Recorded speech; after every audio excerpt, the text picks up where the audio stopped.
السلام علیکم ورحمۃ اللہ وبرکاتہ۔ محترم ناظرین، آپ نے جو ابھی تھمبنیل دیکھا ہے، تھمبنیل دیکھ کر کے ہو سکتا ہے آپ چونک جائیں، لیکن ابھی چونکے نہیں بلکہ آگے بڑھیں اور پوری ویڈیو دیکھیں، انشاءاللہ باتیں سمجھ میں آ جائیں گی۔ بطور خاص جو لوگ حق کے متلاشی ہیں ان سے میں گزارش کرتا ہوں، اللہ کے واسطے آپ تھوڑا صبر کے ساتھ پوری بات سنیں۔ کوئی نازیبہ کلمات، کوئی ایسی باتیں آپ کے لیے نہیں کی جائیں گی جس سے آپ کو تکلیف ہو، الا یہ کہ اگر آپ کا آئینہ آپ کے سامنے رکھ دیا جائے اور اس کی بنا پر آپ پریشان ہوتے ہیں تو پھر اس کا علاج میرے پاس نہیں ہے، ورنہ میری طرف سے کوئی ایسے کلمات جو نازیبہ ہوں، جو ناگفتہ بھی ہوں، انشاءاللہ وہ کلمات نہیں ادا کیے جائیں گے۔ اب آئیے، پہلے میں آپ کو کتاب کا حوالہ دے دوں۔ ایک کتاب ہے بریلی علماء کی امتیاز اہل سنت، جس پہ 250 سے زائد علماء و مشائخ اور مفتیان کرام کا تائید اس سے مزین ہے۔ اس کے جو مصنف ہیں محمد رحمت اللہ صدیقی ہیں، اور یہ کتاب چھپی ہے رضا دارالمطالعہ، پکریرا، سیتا مڑھی، بہار۔ اس کے صفحہ نمبر 27 پر ہے، مسلک اعلیٰ حضرت کی جو مخالفت کرے گا اس کا خاتمہ ایمان پر نہ ہوگا۔ اس ہیڈنگ کو یاد رکھے، کتاب اور مصنف کا نام یاد رکھے۔ اب دیکھیں، جو میں نے تھمبنیل لگایا ہے اس کے مطابق ایک فتویٰ ہے، فتاوی فیض الرسول، ایک کتاب ہے، فتوے کی کتاب ہے، جلد نمبر 3 ہے۔ اس کے صفحہ نمبر 254 پر ایک سوال ہے، ایک استفتاء ہے۔ استفتاء میں یہ پوچھا گیا، میں من عن عبارت پڑھ دیتا ہوں۔ آج کل مسلک اعلیٰ حضرت فاضل بریلوی رضی اللہ تعالیٰ عنہ کے حامیوں سنی مسلمانوں کا دستور چل پڑا ہے کہ بعد نماز فجر و عصر اختتام جماعت کے بعد جھوم جھوم کر بلند آوازوں سے سرکار مصطفیٰ صلی اللہ تعالی علیہ وسلم کی بارگاہ میں صلاۃ و سلام پڑھتے ہیں۔ کہیں بعض جگہ پر لاؤڈ اسپیکر کا بھی استعمال ہوتا ہے۔ کچھ مقتدی یا مصلیات جنہیں جماعت نہیں ملتی وہ اپنی نمازیں آ کر پڑھتے ہیں، صلاۃ و سلام کی آواز کی بنا پر مسجد گونج اٹھتی ہے۔ ایسے نمازی اپنی نمازیں صحیح طور پر نہیں ادا کر پاتے ہیں۔ اعلیٰ حضرت فاضل بریلوی علیہ الرحمت والرضوان کے فتاوی جلد سوم صفحہ نمبر 596 اور صفحہ نمبر 597 سے مستفاد ہوتا ہے۔ ایسے موقع پر صلاۃ و سلام زور سے پڑھنے سے منع کیا جائے۔ صورت مستفسرہ میں جو شرعاً حکم ہو تحریر فرما کر ان اللہ معجور ہوں، بین و تجر۔ اب انہوں نے کیا جواب دیا، یہ جواب بھی سن کر کے جائیں۔ الجواب، اہل سنت و جماعت مسلک اعلیٰ حضرت کے حامیوں میں آج کل عام طور پر جو یہ طریقہ رائج ہو گیا ہے کہ فجر و عصر کی جماعت کے بعد بلند آواز سے صلاۃ و سلام پڑھتے ہیں، بے شک یہ غلط ہے۔ دیکھیے کیا کہہ رہے ہیں، بے شک یہ غلط ہے۔ یاد رکھیں گے، میں اپنی طرف سے ایک لفظ بھی نہیں کہہ رہا ہوں، ان کے جو الفاظ ہیں فتاوی کے اندر، انہی الفاظ کو میں یا تو دہرا دوں گا، یا اس کو ریپیٹ کروں گا، یا اس کو تھوڑا سا اس کی نشاندہی کروں گا کہ یہاں پر آپ توجہ فرمائیں، اس لیے کہ اس کے سبب بعد میں آنے والے لوگ بھول جاتے ہیں، ان کے خیالات بدل جاتے ہیں اور وہ اپنی نمازوں کو صحیح طور پر ادا نہیں کر پاتے ہیں۔ لہذا مسلمانوں پر لازم ہے، یاد رکھیں کیا کہہ رہے ہیں، ساری بات لکھنے کے بعد کہتے ہیں، لہذا مسلمانوں پر لازم ہے کہ وہ اس طرح صلاۃ و سلام ہرگز نہ پڑھیں۔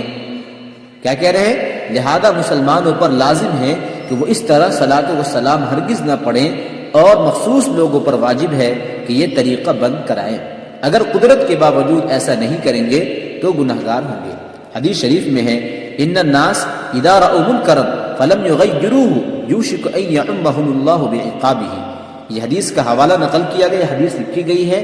اب اس حدیث سے یہ بتانا چاہ رہے ہیں کہ جو بندہ اس عمل کو کرتا ہوا دیکھے، چونکہ پہلے لکھا غلط ہے، اس کے بعد لکھا گیا کہ صلاۃ و سلام اس طریقے پر ہرگز نہ پڑھے، اور آگے لکھ رہے مخصوص لوگوں پر واجب ہے کہ اس طریقے کو بند کراوے۔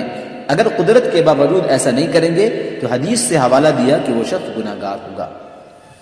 ایک طرف تو میں نے یہ بتایا کہ امتیاز اہل سنت میں لکھا ہے کہ جو آدمی مسلک اعلیٰ حضرت کی مخالفت کرے گا اس کا خاتمہ ایمان پر نہیں ہوگا۔ اب میں آپ کو فتاوی فیض الرسول کے حوالے سے دکھا دیا ہوں کہ جس میں فتاوی فیض الرسول، جس کے مصنف ہیں فقیہ ملت حضرت علامہ مفتی جلال الدین احمد امجدی علیہ الرحمہ، سابق صدر شعبہ افتاء دارالعلوم اہل سنت فیض الرسول وبانی مرکز تربیت افتاء۔ میں نے حوالہ پیش کر دیا ہے، آپ کے سامنے آئینہ رکھ دیا ہے۔ اب آپ کو فیصلہ کرنا ہے، آپ کو دیکھنا ہے کہ آیا آپ مسلک اعلیٰ حضرت کے مطابق چلتے ہیں یا مسلک اعلیٰ حضرت کی مخالفت کرتے ہیں۔ اگر آپ مسلک اعلیٰ حضرت کے مطابق چلیں گے تو اس میں فتاوی کے اندر یہ بات ہے کہ جو طریقہ فجر اور عصر کے بعد جو آپ کرتے ہیں، اس طریقے کو انہوں نے غلط بھی لکھا ہے، یہاں تک کہ اس طریقے کو کہا کہ بند کر دینا چاہیے، اور یہ بھی لکھا کہ مخصوص لوگوں پر ضروری ہے کہ اس طریقے کو بند کرائے، اور قدرت کے باوجود بند نہ کرانے والے گناہگار ہوں گے۔ بطور خاص علماء جو ان کے ہیں، چونکہ ان علماء کی ذمہ داری بنتی ہے، یہ مخصوص لوگ علماء ہی کہلائیں گے، ان کی ذمہ داری یہ بنتی ہے کہ اس طریقے کو وہ بند کرائیں۔ اب آئیے، اگر کوئی بندہ بند نہیں کراتا ہے اور اس کی پشت پناہی کرتا ہے، اس کی ترویج و اشاعت میں اس کا ہاتھ بٹاتا ہے اور شانہ بشانہ اس کے ساتھ چلتا ہے، تو پھر یہ جو امتیاز اہل سنت آپ کی کتاب ہے، اس کتاب کے روح سے اگر آپ نے ایسا کیا تو اس میں خود لکھا ہے مسلک اعلیٰ حضرت کی مخالفت کرنے والا کا خاتمہ ایمان پر نہیں ہوگا۔ آپ کو فیصلہ کرنا ہے، میں نے آپ کے سامنے آئینہ رکھ دیا ہے۔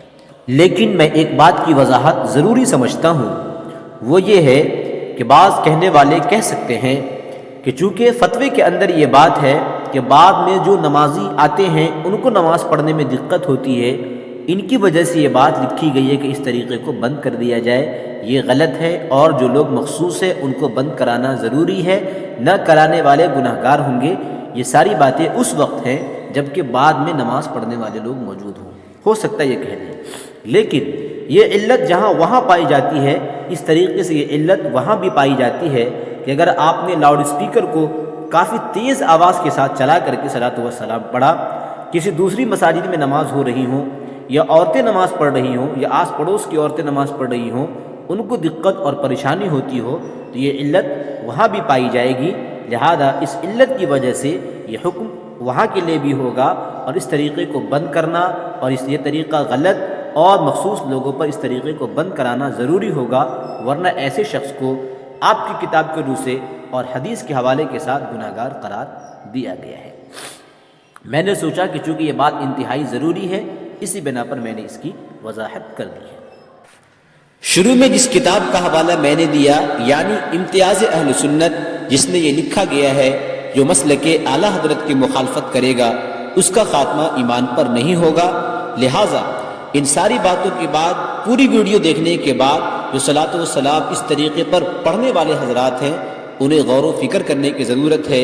اگر وہ چاہتے ہیں کہ ان کا خاتمہ ایمان پر ہو تو انہیں اپنے مسلک اعلیٰ حضرت کی مکمل پاسداری کرنی ہوگی، ورنہ تو اللہ خیر فرمائے۔